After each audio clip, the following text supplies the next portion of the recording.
What if I told you that Frodo was never truly alone? That every step he took, every narrow escape, every impossible coincidence was not luck but guidance? What if the real hero of The Lord of the Rings wasn't Frodo Baggins, but Eru Ilúvatar himself? Most fans believe Middle-earth was saved through courage, sacrifice, and free will. And that's true. But Tolkien's world hides something deeper beneath the surface, a quiet hand shaping events, never commanding, never forcing, only nudging. Think about it. The wind changes direction at the Battle of Pelennor Fields. Gollum slips at the exact moment the ring must be destroyed. The eagles arrive when all hope is lost. Bilbo finds the ring, not by choice, but by chance, and Gandalf somehow knows when it's finally time to act. Too perfect to be coincidence? Here's the question Tolkien fans rarely ask out loud. Was Frodo truly guiding the ring to Mount Doom? Or was Eru guiding Frodo? In Tolkien's legendarium, Eru Ilúvatar is the creator of all things, the one who exists beyond valor, beyond mire, beyond time itself. And Tolkien made something very clear. Eru DPS not dominate free will. He works through it, which makes the events of The Lord of the Rings suddenly feel intentional. By the end of this video, you'll see Middle-earth differently. You'll realize why Frodo couldn't destroy the ring, Gollum had to be there, and why evil ultimately destroyed itself. Not because of strength, but because Eru never stopped guiding the music of the world. Let's start at the very beginning, with a hobbit who was never meant to find the ring, yet somehow did. Let's go back, long before Frodo, before Mount Doom, before the Fellowship, before Gandalf even suspected the truth. Let's go to a dark tunnel beneath the misty mountains, a frightened hobbit, lost, alone, stumbling in the dark, and then he finds it, not because he was searching, not because he earned it, not because he was chosen, but because he happened to reach into the darkness at the right moment. Or did he? In The Hobbit, Tolkien originally wrote the ring as just a magical invisibility trinket. Nothing more. He didn't yet know it would become the One Ring. But when Tolkien later rewrote the chapter to align with The Lord of the Rings, he added something crucial. Gandalf says to Frodo, "There was more than one power at work, Frodo. The ring was trying to get back to its master, but it was picked up by the most unlikely creature imaginable." And then he says something even more important. Bilbo was meant to find the ring, in which case, you also were meant to have it. Meant, Tolkien did not use that word lightly. In Tolkien's wider legendarium, Eru Ilúvatar created the universe through music, the Ainulindalin. The world unfolds like a divine symphony. And even when evil rebels, like Melkor did, Eru weaves their discord back into the greater harmony, which means something terrifying and beautiful. Even Sauron's ring, even Gollum's obsession, even Bilbo's stumble in the dark could all be part of a greater design. The probability problem, let's think logically. Gollum loses the ring. Bilbo falls into the exact cave. The ring abandons Gollum at that precise moment. Bilbo picks it up.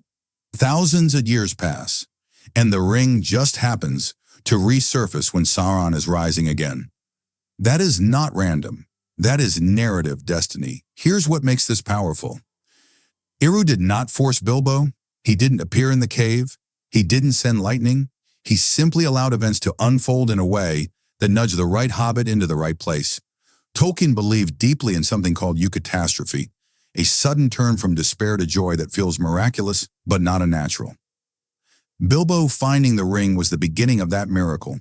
If you've ever wondered, was Bilbo chosen by fate? Did Eru intervene in Lord of the Rings? Is destiny real in Tolkien's world? The answer may lie in that single sentence. There was more than one power at work. But here's where it gets even stranger. Bilbo found the ring, but Gandalf didn't immediately realize what it was. He waited for decades. Why? Was he uncertain? Or was he waiting for the exact moment Eru intended? If Bilbo was meant to find the ring, then Gandalf was meant to question it. But here's the mystery. Gandalf knew Bilbo for decades. He saw the ring. He saw its effects. Bilbo aging slower. Bilbo becoming possessive. Bilbo reluctant to let it go. And yet, he didn't immediately declare it the One Ring. Why? Many critics argue this was hesitation. Some say it was doubt. But Tolkien gives us a different possibility. Gandalf says, "I wondered often how Gollum came by a great ring. I had no sure proof." He suspected, but he did not act recklessly. Because Gandalf was not merely a wizard. He was a Maiar, a divine spirit sent by the Valar. And the Valar serve Eru. Here's what's fascinating. Every time Gandalf intervenes, it's at a moment of precise necessity. He arrives at Bag End when Bilbo must leave the ring behind. He returns at Helm's Deep at dawn. He rides to Minas Tirith at the exact turning point. He guides the Fellowship but never forces Frodo.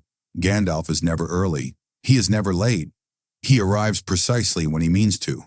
But what if that timing isn't coincidence? What if Gandalf, even in his wisdom, is being subtly guided? Tolkien's deeper design. In Tolkien's letters, he makes something clear. The Astari, the wizards, were forbidden from dominating the will of others. They were meant to inspire, not control. They could not overpower Sauron. They could only guide. Sound familiar? That mirrors Eru's own method. Subtle influence, not domination, which creates a powerful possibility. Eru guides the Valar. The Valar send Gandalf. Gandalf guides Frodo, a chain of influence. Not force, music, not manipulation. And now think about this moment. Frodo stands in the Shire, the ring in his hand. Gandalf says, "I think it is the One Ring." That moment changes history, but it happens only after decades of waiting, researching, testing, confirming, almost as if Gandalf moved only when the time was right. Not too soon. Not too late. Exactly when the world needed it. For fans asking, why didn't Gandalf know immediately? Was Gandalf guided by Eru?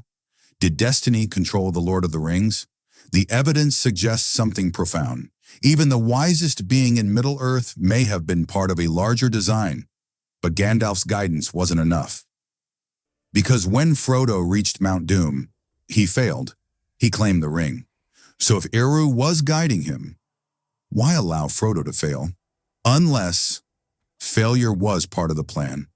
This is the moment everything hinges on. After all the suffering, after the Fellowship breaks, after Boromir falls, after Sam carries Frodo up the mountain, Frodo stands at the edge of destiny, and he fails. He doesn't hesitate. He doesn't struggle long. He says, "I have come, but I do not choose now to do what I came to do." And then the ring is mine. The hero of Middle-earth claims the ring. For many viewers, this feels devastating. Was Frodo too weak? Was his will broken? Did evil win? But Tolkien himself addressed this directly in one of his letters. He wrote that Frodo had reached the absolute limit of human endurance. No one could have willingly destroyed the ring at that moment. Not Aragorn, not Gandalf, not even Galadriel. The ring's power was absolute at its source. So Frodo's failure was not weakness, it was inevitability. The Gollum question, and then Gollum, obsessed, broken, twisted by centuries of corruption. He bites off Frodo's finger, reclaims the ring, and in his madness, he slips, falls. The ring is destroyed. Ask yourself this: why does Gollum trip? Why does evil destroy itself? Why not let Frodo heroically throw the ring in? Because Tolkien did not write a story about strength overcoming evil. He wrote a story about mercy, providence, and unintended grace. The mercy pattern, earlier in the story, Frodo spares Gollum. So does Bilbo. Gandalf says something crucial. My heart tells me that Gollum has some part to play yet, for good or ill, before the end. That line changes everything. Gollum was never random. He was necessary. If Frodo had killed him, if Bilbo had shown no mercy, the ring would not have been destroyed. The quest would have failed, which means Eru's guidance may not have been about making Frodo strong.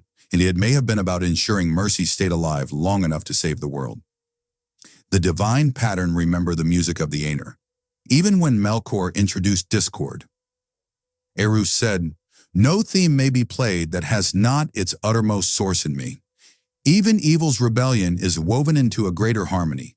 Gollum's obsession, Frodo's weakness, Sauron's arrogance, all become instruments in a final chord. If you've ever searched, why did Frodo fail at Mount Doom? Why did Gollum fall into the lava? Was the destruction of the One Ring destiny? Tolkien's answer may be this. The ring was destroyed not by strength, but by providence. Frodo did everything he could, and when he couldn't go further, the world was carried by something beyond him. Not force, not domination, but subtle orchestration. And yet, the signs of guidance didn't start at Mount Doom. They were visible long before that, on a battlefield far away, when the wind itself changed direction. If Mount Doom was the final chord, Pelennor Fields was the rising crescendo. Let's look at something subtle. During the Battle of Pelennor Fields, the wind changes.